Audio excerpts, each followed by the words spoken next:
Day after day, Casa Barro in Buenos Aires serves food for 70 people. It's been that way since the restaurant opened 3.5 years ago. Daniel over here is cutting some beef. Here, we mainly serve meat.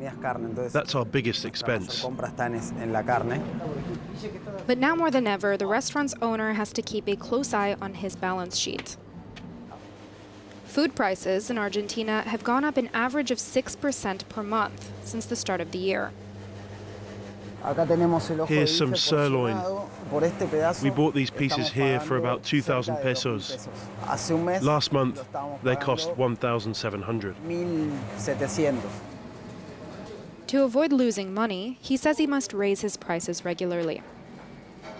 What we're trying to do is update our prices a bit every week, so we don't fall behind the inflation rate. We're trying to find the best compromise between our purchases, our sales, our profits, and the impact on our clients. He also increases his employees' salaries every 3 months. That's the cost of doing business in Argentina, where inflation is higher than almost anywhere else in the world. By the end of this year, it's expected to exceed 70%.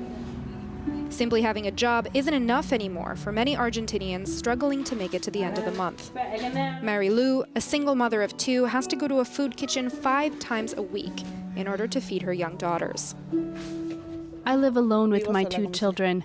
We can't make ends meet with our salaries when inflation keeps increasing every day. And we're not talking about 2% inflation, it's much higher. My salary hasn't changed, so it's a problem.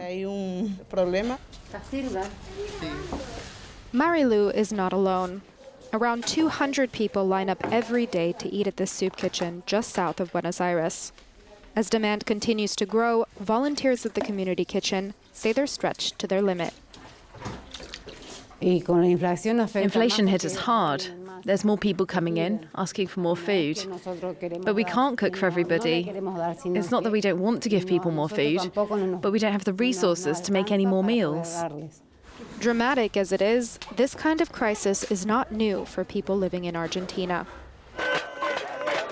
In 2001, Argentina's government defaulted on nearly $100 billion of foreign debt.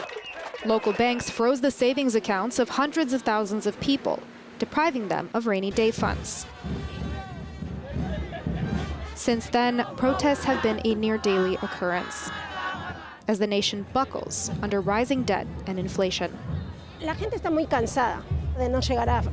Workers are sick of struggling at the end of the month. The nation's debt is already on our shoulders. The government took out another loan in 2018 from the International Monetary Fund. We signed an agreement to reimburse that debt, and that has repercussions. There's already no work, and prices are constantly increasing. To secure their savings now, Argentinians have turned to a more stable currency, the US dollar. The greenback is already the only currency accepted for larger purchases in Argentina, like cars or houses. But for several years, Argentinians have been limited to buying $200 per month. The restriction has given way to a flourishing black market for foreign exchange. People who want to save money in foreign currency come here to exchange their pesos. Since they're limited to buying $200 per month, they have to find other ways to get more. The owner of this unofficial foreign exchange bureau, tucked away in the back of a jewelry shop, asked us to protect his identity. His business is technically illegal.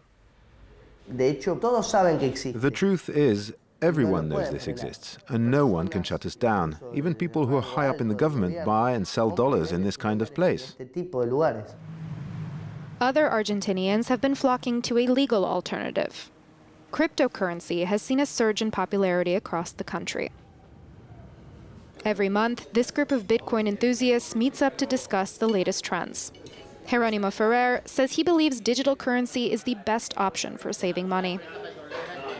In Argentina, we don't really trust banks. They've already confiscated our savings multiple times. Here, I'm the only one who has control of my Bitcoin. I have a PIN code, and no one can take it from me.